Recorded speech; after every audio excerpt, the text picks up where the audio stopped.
ষাটের দশকে কুষ্টিয়ার ভেড়ামারা উপজেলার পদ্মা নদী তীরবর্তী এলাকায় নির্মিত দেশের বৃহত্তম গঙ্গা কপোতাক্ষ সেচ প্রকল্পের মাধ্যমে কুষ্টিয়া, চুয়াডাঙ্গা, ঝিনাইদহ ও মাগুরা জেলার 13টি উপজেলায় প্রায় 1,16,000 হেক্টর জমিতে সেচ প্রদান করা হতো।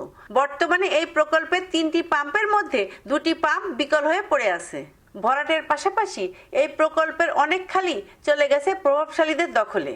এর ফলে জমিতে পর্যাপ্ত পানি সরবরাহ না পেয়ে চরম ক্ষতির মুখে পড়েছে এই অঞ্চলে হাজার হাজার কৃষক। বেশিরভাগ মাঠে ডিজেল চালিত শ্যালো মেশিন দিয়ে সেচের পানির চাহিদা পূরণ করছেন তারা। এতে ফসল উৎপাদনে বাড়তি খরচ গুনতে হচ্ছে তাদের। জিকে এখন কেনালে কোনো পানি নাই, আমরা অনেক টাকা খরচ করি তেল দিয়ে বোরিং থেকে পানি নিচ্ছি, এখন অবদায় পানি দেয় না। আর আমার কেনাল গুলো একদম মরুভূমির মতো শুকনা, বাড়িঘর কেনালে পারে অনেকেই করেছে।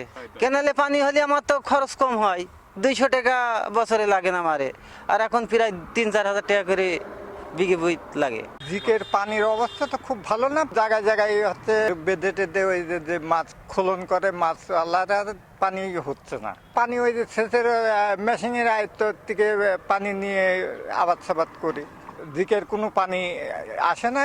আমরা যা করি তাতে এত খরচই আছে, ধানের খরচটাই হয় না। পানি তো গোড়ের থেকেই ওঠে না, এখানে আমরা কোথায় পানি পাবো? ক্যানেলগুলোর অবস্থা হচ্ছে ওই পানি কিছুই নাই, মানে পানি একদম হচ্ছে এপার থেকে ওপার পার হওয়া যায় একদম শুকনা। 110 টাকা লিটার তেল কিনে তো খরচ তো বেশি পড়ছে, আমাদের চরম খরচ পড়ছে। বিঘা ভূত 5 লিটার 7 লিটার করে তেল লাগছে। জিগে পানি থাকতো তাহলে আর আমার এত কষ্ট হইতো না। সব দখল হয়ে গেছে, সব গাছ লাগাছে, বড় লোকেরা গাছ লাগাছে, হ্যাঁ বাড়ি করছে।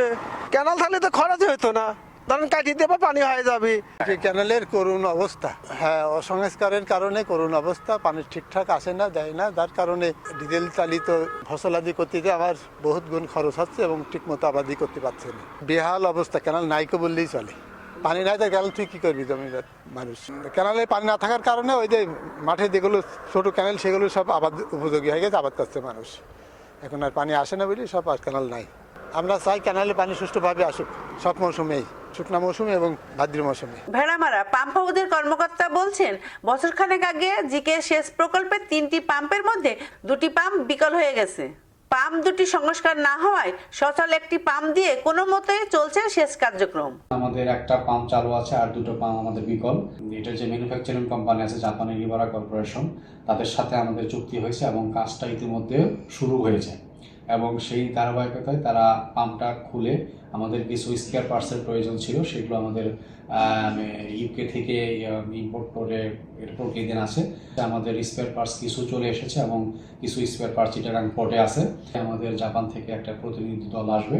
তো আমাদের এই 3 নম্বর পাম্পটা মেরামতের কাজ চলমান আছে এবং এটা হচ্ছে জানুয়ারি ফেব্রুয়ারির শেষের দিকে আমরা এই পাম্পটা মেরামত শেষ করার আমাদের ইচ্ছা আছে। তবে পানি উন্নয়ন বোর্ডের কর্মকর্তারা বলছেন, খাল সংস্কারের পাশাপাশি নতুন পাম্প হাউস নির্মাণে নেওয়া হচ্ছে 1,300 কোটি টাকার একটি প্রকল্প।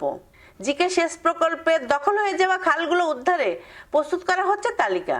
দখল বলতে আসলে যে এলাকাগুলোতে পানিটা যায় না সেই এলাকাগুলোতে খালের অবৈধ স্থাপনা বেশি থাকে। সেক্ষেত্রে আমাদের এই খালগুলো সচল থাকার কারণে আসলে স্থাপনা যেগুলো হয়েছে সেগুলো তালিকা তৈরি করছি। কিন্তু যেসব এলাকাতে পানি যায় না সেসবগুলোতেও আসলে অবৈধ স্থাপনাটা বেশি তৈরি হচ্ছে। আমাদের যেহেতু প্রায় 1500 কিলোমিটার ইরিগেশন ক্যানেল আছে, এটা আর্দেন ক্যানেল মাটির তৈরি, অনেকটাই মানে ড্যামেজ হয়েছে। এগুলো আমরা মেরামত করে পুনর্বাসন করব। ক্যানেলের 2 পাশ দিয়ে আমরা পরিদর্শন রাস্তা করব, গাছ লাগাবো। আমরা একটা উদ্যোগ নিচ্ছি, 2456 কোটি টাকা প্রাকলিত ব্যয়ে একটা ডিপিপি আমরা সাবমিট করেছিলাম। গত 2/6/2024 তারিখে প্রিটেকনিক মিটিং হয়েছে। মিটিংয়ের সিদ্ধান্ত অনুযায়ী 1300 কোটি টাকার মধ্যে এই ডিপিপিটা বিকাশ করে দেওয়ার জন্য বলছে এবং পাম্প দুটো মেইন পাম্প এবং 5টা সাবসিডির পাম্প প্রাথমিকভাবে আমরা করবো, এই প্রকল্পের মধ্যে ডিপির মধ্যে রাখবো। যেহেতু পানির লেভেল গত বছর আমাদের 3.6 নামছিল, এই জন্য রবিতে আমরা পানি দিতে পারি নাই। সরকার সিদ্ধান্ত নিয়েছে যে সাবসিডির যেহেতু জিকে মেইন পাম্প বিল্ডিংটাও অনেক সুন্দর বা অনেক কার্যকরী আছে এখনো, এটাকে আমরা ঠিক রেখে সাবসিডির পাম্প যেহেতু প্রায় ড্যামেজ হয়ে গেছে গত 2002 সাল থেকে নষ্ট, তা আমরা সাবসিডির পাম্পটাকে নতুনভাবে করব এবং ওটার পানির যদি RL লেভেল 2.5-এ থাকে তারপরে তার পাম্প চলবে, তার মানে 1.5 মিটার আমরা নিচে নামা দেবো। জিকে সেচ প্রকল্প আধুনিকায়ন ও দখলমুক্ত করা হলে শুষ্ক মৌসুমে পর্যাপ্ত পানি পাবে এই অঞ্চলের কৃষক, বাড়বে ফসলের উৎপাদন, এমনটাই মনে করেন সংশ্লিষ্টরা। Sabina Yasmin Shyamoli, NTV news, Kushtia.